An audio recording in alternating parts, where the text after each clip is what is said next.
Bem-vindos a mais um episódio do We Care You Podcast. Uma conversa sobre medicina, cardiologia do esporte, esporte de endurance, saúde, performance, emagrecimento e o mais importante, um podcast feito de médicos atletas para atletas. E hoje eu estou aqui com uma convidada especial, doutora Ana Elisa Crepaldi, para o primeiro episódio. Bem-vinda, Ana. Gente, que convidado especial. É um prazer estar aqui com vocês para a gente compartilhar um pouco do nosso conhecimento, da nossa prática, da nossa teoria. E vai ser muito legal esse bate-papo de uma forma leve, tranquila, para todo mundo sair bem especialista no assunto. Joia, escolhemos um tema especial para esse retorno, né, do podcast, que nós vamos falar hoje sobre coração de atleta. Ana, antes de começar a falar, eu queria que você se apresentasse, né, primeiro. Gente, como triatleta, todo triatleta é compulsivo por natureza, a gente também é compulsivo por estudos. Fiz residência médica em clínica médica, depois eu fiz residência em cardiologia. Fiz 10 anos de imagem cardiovascular, ecocardiografia e ecovascular. Sou especialista em cardiologia e ecocardiografia. E depois de 10 anos trabalhando com imagem, eu resolvi voltar para o consultório de uma forma diferente. Aí eu fiz pós-graduação em envelhecimento saudável, em medicina do esporte e em nutrologia. E hoje eu estou aqui tentando agregar tudo que eu aprendi para passar para vocês. Então a gente é compulsivo e a gente também é triatleta. A gente nada, pedala e corre. Eu já até me perdi nos anos. Pode falar quanto tempo de formada?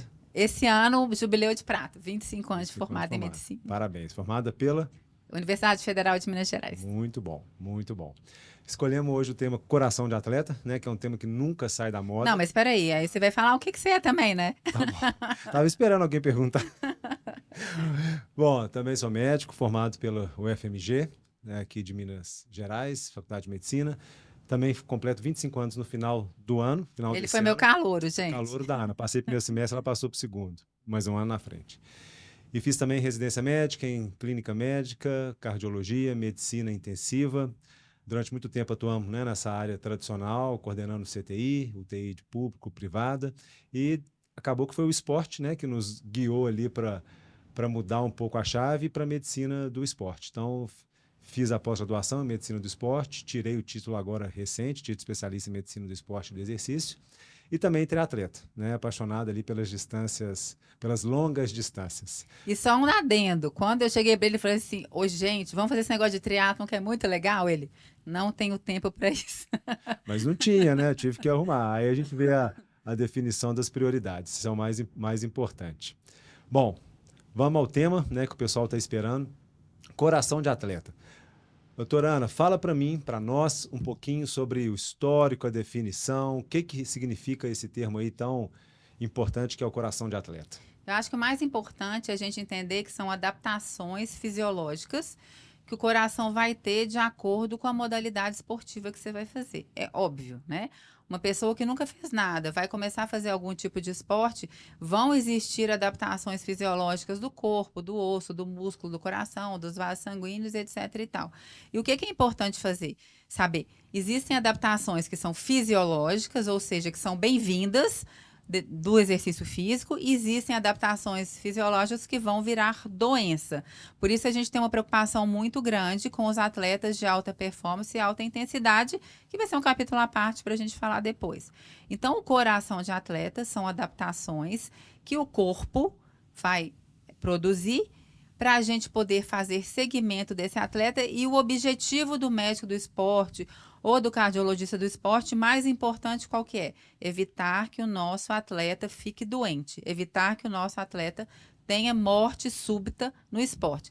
Em termos de definição e origem, eu vou deixar você falar, que veio lá do século XIX. Bom, eu acho que você tocou num ponto importante, né? Que existem, então, gente, algumas coisas a gente já sabe, mas para ficar interativo e para esclarecer, principalmente para quem está escutando que não é da área, né, os leigos ou mesmo, né, quem queira se aprofundar, então a gente às vezes vai fazer algumas perguntas que parecem ser óbvias, mas para a gente, né, esclarecer para todo mundo. Então existem adaptações que são diferentes para cada tipo de esporte. A gente pode falar disso. Então, vamos já. Fala a história primeiro, eu acho que é legal a gente saber. começou, né, esse tempo de coração de atleta quando eles viram que os grandes praticantes, né, de um esporte, principalmente o de esqui cross country, Trava-língua. né, é difícil de falar, mas aquele esqui que tem nas Olimpíadas de Inverno, né, que eles fazem percurso de 10 quilômetros ali, é um exercício aeróbico absurdo, inclusive são os atletas com maiores VO2 já detectados, né, que eles tinham algumas alterações cardíacas, né, no momento ali de estudo, em autópsias, eles identificavam que o coração desses atletas eram mais dilatados, eles tinham um diâmetro, vamos falar assim, um tamanho maior do que o coração de indivíduos. Porque hoje em dia, quando a gente fala coração de atleta, na nossa cabeça é muito fácil saber as adaptações, mas de onde veio isso? Por que a gente chegou nisso, né? Porque, teoricamente, se você faz uma atividade física, você vai ser saudável, né? Então, vem dessa época que as pessoas... E mais do que isso, eles viram que os cachorros selvagens... Também. Estudando, os cachorros soltos que corriam na floresta, etc e tal, eles tinham um coração maior também do que o normal. Então, nós estamos falando de endurance, né? Então, isso é importante para a gente saber. Por enquanto, falando de esportes aeróbicos de longa duração, ou grandes volumes. Então... Pensa na sua cabeça. Diferentes modalidades esportivas vão gerar diferentes adaptações. O que o médico do esporte, o que o cardiologista do esporte, o que o treinador físico tem que ter em mente? Se é um atleta de endurance, vamos supor, o atleta que faz um triatlon, uma maratona, uma natação, um ciclista, ele vai ter adaptações fisiológicas de um tipo, que a gente vai falar. O atleta de musculação, de crossfit, de treino resistido, que vai fazer muito mais esporte estático do que dinâmico, treino de força, ele vai ter também um tipo de adaptação diferente do atleta de endurance. Então, são coisas completamente diferentes que a gente tem que ter em mente para fazer o segmento desse atleta. Ok, palavra acho que mais importante, né? O segmento, né? Reconhecer para poder fazer o acompanhamento. Então, já que nós entramos nessa seara, explica para a gente um pouquinho sobre as diferenças que vão ocorrer entre... Vamos pegar os exemplos clássicos, né? O atleta de endurance, o aeróbico de grande volume e o atleta típico de treino de força, de treinamento resistido. Vamos falar, por exemplo, né? Um bodybuilder. Então, vou falar de você. O atleta de Ironman. Então, não sei se vocês sabem, a distância de Ironman é uma distância de um triatlon de longa distância. Os atletas, eles sempre nadam, pedalam e correm, é essa sequência sempre, né? O triatlon sempre é natação, biciclismo e corrida. Eles vão nadar 3.800 metros, eles vão pedalar 180 quilômetros e eles vão correr 42 quilômetros. Então, não é uma... 42, 195. Faz diferença esse. São 3 voltas de 14. Não é um esporte normal, não é uma distância normal e o treinamento para chegar numa prova dessa não é um treinamento normal, que a pessoa precisa ali de umas 20, 30, 35 horas semanais de treino para poder chegar numa prova com uma dignidade, para fazer uma prova bem feita e etc e tal. Quando a gente faz um esporte de endurance, a gente lembra que o tempo todo você está ativo e movimentando. O volume sanguíneo vai circular muito mais rápido. O coração, ele tem tendência a aumentar de tamanho. O volume sanguíneo vai fazer as cavidades ficarem mais dilatadas. Então, as alterações fisiológicas de um esporte de endurance, principalmente de alta performance e alta intensidade, vai ser aumento de cavidades cardíacas, tá? Então, o coração, ele aumenta, mas ele tem um limite para aumentar. Se ele aumenta demais, ele está errado, a gente tem que parar e voltar um passo atrás. Pode-se dizer, então, que o coração ele fica mais eficiente na fase adaptada. Na verdade, ele aumenta e ele vai diminuir a frequência cardíaca, porque ele é mais forte. E mais eficiente, porque você tem, você tem uma dilatação, como você falou, então a cavidade aumenta. Então, a cada final de diástole, que é a fase de relaxamento do coração, o volume de sangue é maior e, obviamente, na ejeção, na sístole, você está ejetando um maior volume de sangue. Porque está tendo que circular e nutrir músculo, e nutrir cérebro, Isso, para isso, ele pode se dar o luxo de bater menos vezes, em repouso, né? Exato. Ele é mais então, eficiente. Um exemplo clássico, às vezes, fugindo um pouco, né? A gente fala, amo viajar na maionese. O paciente chegou no meu consultório e falou, eu treino triatlon 7 vezes por semana, todo dia, 15 horas semanais. Eu deitei na maca, fiz um eletro, o paciente está com a frequência de 75. Eu não treino, é mentiroso. Não tem jeito de uma pessoa normal, saudável, que não esteja gripada ou descompensada, treinar um volume a mais tempo de 7, 8, 15, 20 horas por semana e ter a frequência cardíaca de 75. Então, alguma coisa está errada com aquilo ali. Então, a gente espera que a frequência cardíaca mais baixa, a bradicardia, seja uma alteração fisiológica que é esperada, que não é doença, desse esporte de endurance. Agora, se essa frequência cardíaca abaixo de 30 batimentos por minuto, aí sim, o sinal de alerta já liga. pode ser um sinal patológico. Exatamente. Então, o coração ele aumenta a sua cavidade. No caso do esporte de endurance, a princípio há aumento de espessura. Não. Então, não há aumento da musculatura, da espessura, né? Da grossura, falando um termo bem bruto. O septo é parede. Gente, o coração tá aqui, ó. Então, se você tá bombeando mais sangue, fazendo mais esforço, ele vai aumentar a cavidade. Mas a parede, o septo, a casquinha do coração, ela vai estar a mesma coisa, não vai modificar. Então, o coração fica mais eficiente, bate menos vezes, um maior volume, né? Maior cavidade. Maior cavidade, maior volume sanguíneo.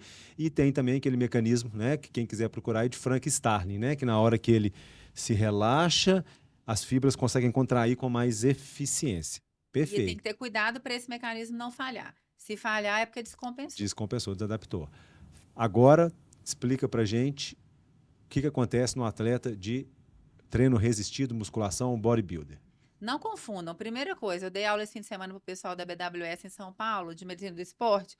Uma coisa é treino resistido, outra coisa é esporte de resistência. Muito erra-se a respeito desse conceito em rede social, etc. e tal. E às vezes até de tradução, né? O pessoal pega literatura estrangeira e traduz errado. A inteligência artificial chinesa. Traduz errados. Então, o treino resistido, você vai ter resistência contra alguma coisa. Musculação é o clássico. O pilates bem feito com uma mola pesada é um treino resistido. O funcional é um treino resistido. Então, o treino resistido, você está tendo uma resistência. Você está indo contra alguma coisa. O treino de resistência, você está ali testando seus limites, que é o endurance. Uma determinada atividade por muito tempo. Então, né? O treino resistido é força. O treino de endurance é resistência. Então, tem esse conceito em mente. Então, voltando lá para a sua pergunta. Os treinos de força. Vamos falar de musculação, que é o clássico, que é o que a gente tem os estudos, etc. e tal. Então, no treino de musculação, pensa que o coração é um músculo. Certo? Correto. O miocárdio é um músculo. O seu bíceps não vai ficar mais forte se você fizer um exercício para o bíceps? Então, se você está com um treino mais estático do que dinâmico, mais resistido, a tendência do coração é aumentar a espessura e septo. Okay. Então, ele vai aumentar a parede e septo e vai diminuir cavidade. É o contrário, então, a cavidade... É completamente o contrário do que as adaptações que acontecem do treino de endurance. Então, o endurance dilata a cavidade e o treino de musculação diminui cavidade. Por crescimento da parede, por aumento da massa muscular. Aumentou bíceps, aumentou coração. Aumento da massa muscular. Obviamente, você tem um volume diastólico final de sangue menor. Exato. E um volume de ejeção menor. E atrapalha o relaxamento desse coração. Confere com o passar do tempo. Pergunta básica. Musculação aumenta hipertensão arterial?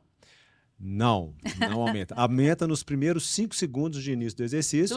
Durante e depois você tem um declínio na segunda fase. Por isso que atleta hipertenso controlado não deve fazer treino de força musculação. É um mito que você tem, o paciente hipertenso não pode fazer musculação. Se ele está com a pressão controlada, ele deve fazer. Obviamente, se é um hipertenso descontrolado, primeiro ele controla a pressão, depois ele vai treinar, né? Ok, então entendemos as duas diferenças, né, entre os atletas de endurance e os atletas de força, as adaptações que vão ocorrer no coração. E explica pra gente assim, quando é que a gente precisa ter uma atenção, né, o limite ali entre o que é o fisiológico, uma resposta esperada, que já está sendo ultrapassado por um limite patológico, ou mesmo que talvez tenha uma doença de base que estava sendo ali subdiagnosticada, né, ou não diagnosticada, entendendo que às vezes era um coração de atleta e às vezes não. Às vezes o paciente tinha uma doença cardíaca. Primeira coisa, gente, por isso que o paciente precisa de médico, né? Então, assim, se a gente faz o esporte bem feito, se a gente zela por uma prática médica bem feita, tenha um médico de confiança para cuidar da sua saúde, certo? Então, as coisas são feitas de acordo com a ciência e com todo o conhecimento que a gente vai adquirindo. As alterações fisiológicas, vamos pensar no esporte de endurance, que acho que é o grande foco aqui da nossa aula, é onde a gente tem os maiores estudos científicos. Os esportes de endurance, eles vão dilatando o coração, eles vão gerando uma bradicardia, que é uma diminuição da frequência cardíaca, eles podem gerar um bloqueio atrioventricular de primeiro grau, que são alterações eletrocardiográficas fisiológicas, tá? Podem até gerar um bloqueio de segundo grau, do com um tipo tipo que 1, chama né, MODIP MOPS 1, 1, que é fisiológico fisiológico. também, que não é motivo para desespero. Só que, se o atleta não é bem conduzido, se ele está em constante overtraining, se ele está em constante estresse oxidativo, se ele está em constante ciclo de maratona de Ironman e não para e não dá um descanso, ou se ele tem uma miocardite, ou se ele tem alguma doença que desfavorece a saúde cardiovascular, ele pode descompensar. Então, o que era fisiológico, o que não era doença, vai virar doença. Lógico. Exatamente. Por isso, esse atleta precisa de seguimento. Não tem jeito da gente cuidar de um atleta de endurance com uma consulta ao além. Ah, consultei uma vez, tá ótimo. Não, senhor. A gente tem que ter um segmento e uma vigilância desse atleta. Principalmente porque agora, né, hoje em dia, esses tempos recentes, a gente teve a pandemia, a Covid, que alertou muita gente para muita coisa. Cuidado, né? Cuidar mais da saúde. As pessoas estão cuidando mais da saúde. Pelo menos uma coisa boa tem que ter no meio de tanta coisa ruim. E viu-se que realmente existiam alterações. Então, fugindo um pouquinho rapidinho. Eu peguei muito atleta meu de endurance de alta performance, que a gente vai discutir isso para frente, que a gente fazia ressonância cardíaca, eles já tinham pontinhos de fibrose no coração.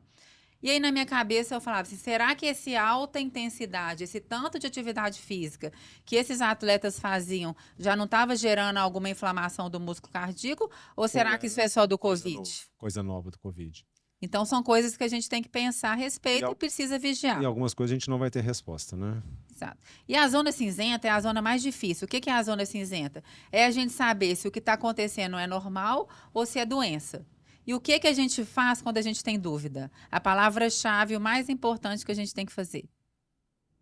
Isso nós não combinamos.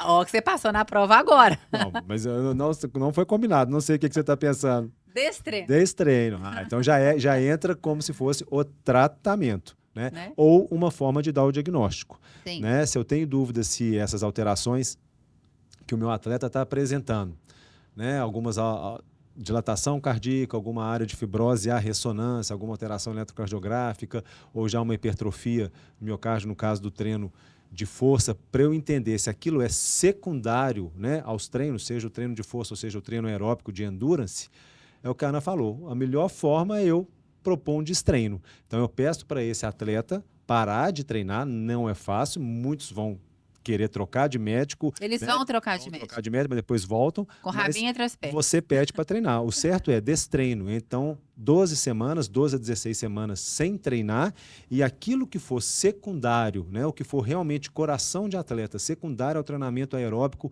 de endurance de grande volume, ou ao treinamento resistido de força, né, também intenso e de grande volume, vai reverter.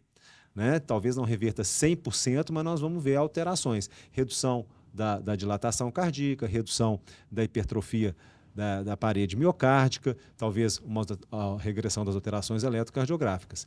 Então, isso é uma dica, né? E é o que deve ser feita a conduta correta quando você quer esclarecer. Destreina que o que for coração de atleta vai modificar. Talvez não totalmente, mas em parte. Não modificou com o destreino, então talvez a gente esteja lidando com uma condição prévia desse indivíduo, né? Não decorrente dos esportes, não é um coração de atleta e talvez ele tenha uma patologia de base que não havia sido diagnosticada. Por isso que depois vai ter outro episódio de pré-participação, porque uma avaliação pré-participação é muito importante para a gente tirar esse viés. E morte súbita em atleta, porque nós estamos falando aqui de condições que levam à morte súbita. Né? Ficam, às vezes, camufladas por um possível coração de atleta, mas são de potencial risco para o atleta e levam à morte súbita. Então, você já adiantou, né, a questão da possibilidade de destreino, mas nesse ínterim, o que o paciente, o atleta, ele tem risco de complicação? O que pode acontecer? Qual a importância, né, de fazer esse segmento, esse acompanhamento do possível? Né? Vamos entender que nós estamos falando de um coração de atleta. Então, eu sempre falo com meus alunos ou com o meu atleta, o que for. Gente, pegou o exame, faz um ecocardiograma, que é uma ultrassom do coração, mediu tudo o que está ali dentro, deixa anotado na papeleta todas as medidas desse atleta, deixa anotado como que é o padrão de eletrocardiograma dele. Presta atenção se ele está dormindo, se ele está descansando, se ele está comendo, se ele está hidratando, se ele está rendendo bem nas atividades físicas, se ele está sem sintomas, se ele não tem tontura, se ele não está palpitando. Hoje em dia, a gente tem de um método que eu acho muito válido a gente falar, que é o strain, que é o padrão de strain do ecocardiograma, que nada mais é do que um ultrassom do coração, que a gente usa uma ferramenta para medir a deformidade do músculo cardíaco. Por que que isso é importante? É uma alteração que, quando vai aparecer, ela é precoce. Então, ela prediz um evento futuro que vai ter lá na frente. Então, tenha um médico de confiança para guiar o seu paciente, para poder fazer um exame bem feito, que isso também é muito importante. E o padrão de strain, principalmente no Endurance ou no que for que a gente está falando do Endurance, ele vai ajudar muito a gente saber, opa, será que já tem uma alteração subclínica que a gente não está diagnosticando, que mais para frente vai virar um coração de atleta desadaptado? Também. Então, a gente usa muito hoje em dia, na prática, que é o strain longitudinal global, ou método fácil, SLG. né? Acessível, né? Fácil, se o paciente tem uma janela acústica boa. Sim, sim. Mas eu digo, né, você precisa de um indivíduo que saiba fazer e do aparelho de ecocardiograma, que é um recurso e uma bem janela disponível, acústica né? legal para poder ver se o Sim. coração está sendo bem visualizado. E a gente tem um valor de referência ali de mais ou menos 17, 18%, tem que ficar acima disso. Então, é um método seguro, tranquilo, eficaz, para a gente fazer o segmento desse atleta, tá? Ressonância também pode ajudar. Ressonância, pai dos burros. Principalmente nível de evidência, para miocardiopatia hipertrófica, não tem jeito da gente não pensar nisso. E a gente vai falar de morte súbita. Abaixo de 35 anos, a grande causa é miocardiopatia hipertrófica. Segunda causa, abaixo de 35. Pode ser displasia ritmogênica do ventrículo direito. Né? Se for na Itália, na região do Vênus, tem a primeira causa. Mas você já está adiantando outro episódio. Não vou te cortar, porque não é para falar disso agora, não. Então, já falamos desse acompanhamento. E quais são os riscos, né? E aí a gente tem que falar do teste ergométrico e da ergospirometria, né? Então, gente, pensa que o ultrassom do coração, o ecocardiograma, ou com strain ou não, é imagem. Coração é igual carro, tem parte elétrica e parte mecânica. A gente está vendo ali a janela, a porta, tudo direitinho do carro, a estrutura, medindo. O teste ergométrico e a ergospirometria vão ver o coração no esforço, para ver se não tem uma arritmia, para ver se não tem uma isquemia, para ver se não tem um aumento de pressão, etc. e tal. São exames que conjuntamente fazem um sentido para um acompanhamento desse atleta. Algum desses dando alterado vai para o Holter, vai para o mapa, vai para a ressonância, vai para a anticoronária, etc. e tal. Eu acho importante dizer que o coração de atleta, a longo prazo, né, mesmo não desadaptando, ele está sujeito a ter algumas alterações, né, que podem se traduzir em algum problema. Né? A gente não tem evidência hoje na literatura que esses atletas, principalmente os atletas de endurance, eles têm uma mortalidade maior do que a população geral por problemas cardíacos, isso não existe, mas, no entanto, por exemplo, eles têm uma incidência maior de fibrilação atrial. Principalmente se é acima de 54 anos. Quando nós temos um aumento das câmaras cardíacas, principalmente do ventrículo esquerdo, mas a gente pode ter do átrio esquerdo também, então você tem uma maior incidência de fibrilação atrial. Como eu vou repetir, não quer dizer que esses atletas morrem mais quando comparados com a população que não tem coração de atleta, mas podem ter outras complicações. Né? E a dilatação da parede do ventrículo, como a Ana citou, que a gente vai ver principalmente na ressonância ou mesmo no ecocardiograma, ela pode ter pequenos pontos de fibrose, né? Porque dilatou muito a parede. Então, você tem áreas ali que podem ser substituídas por fibrose, por tecido colagenoso, né? No lugar da célula cardíaca, e esses pontos serem pontos para poder deflagrar alguma arritmia. Né? Então, são complicações que o paciente pode ter, né, ao longo da sua vida. Então, a importância, como a Ana falou, do segmento, do acompanhamento e de ter uma referência. Né? Eu acho que a mais importante seria isso. Ao longo do tempo, para você saber se o paciente precisa ser destreinado. O que está acontecendo? Ou se não, amigo, pega leve, vamos começar a fazer distâncias menores, né? Não precisa ser 2, 3 maratonas por ano, pode reduzir, esse é o mais importante. Bom, acho que nós falamos... Mas aí tem uma coisa que você não falou, que as mulheres saem na frente. Só você falou... Mentira. As mulheres saem na frente dos homens, graças a Deus, em alguma condição. Já viu mulher ter morte súbita no esporte? É muito, muito, muito pouco comum. Né? Então, essas alterações... Estrogênio. De fibrose, de fibrilação atrial, de aumento de troponina, de inflamação do músculo cardíaco, as mulheres estão muito mais protegidas que os homens. Inclusive das alterações eletrocardiográficas e do coração de atleta. Porque talvez... quase 100% de certeza, o estrogênio tenha um efeito cardioprotetor no coração da mulher. Isso acho que não só na atleta, né? A gente for pensar na população geral. Né? Tanto que até o climatério, a transição para a menopausa, a mulher tem uma incidência de eventos coronarianos e doenças cardiovasculares muito Pode menor ser outro do que os podcast. homens, né? Sim, pode ser Mulher outro atleta. podcast. Então, Mulher vamos atleta. guardar a Então, informação. vamos colocar na lista. Ana, então, para a gente finalizar o tema, tá? De coração de atleta, o recadinho que vai ficar aí em 30 segundos. Destreno, na dúvida, acabou. Vai ficar bravo, vai mudar de médico, não tem problema, depois ele vai voltar. E vigilância. Tenha o atleta na palma da sua mão, faça bem feito. Eu acho que não tem jeito. Você conduzir seu atleta bem feito em todos os sentidos. Não estou pensando só em coração, em nutrição, em descanso, em mente, em tudo. Então, assim, saber conduzir, vigiar e destrenar na hora necessária. Muito bom, excelente. Vou te agradecer muito por ter vindo ao nosso podcast como convidado. Agradecer a todos os ouvintes, né? Agora não é só ouvir, é ver também. Então, muito obrigado aí pela audiência e a gente se encontra no próximo episódio. Um abraço para todos. Bye, bye.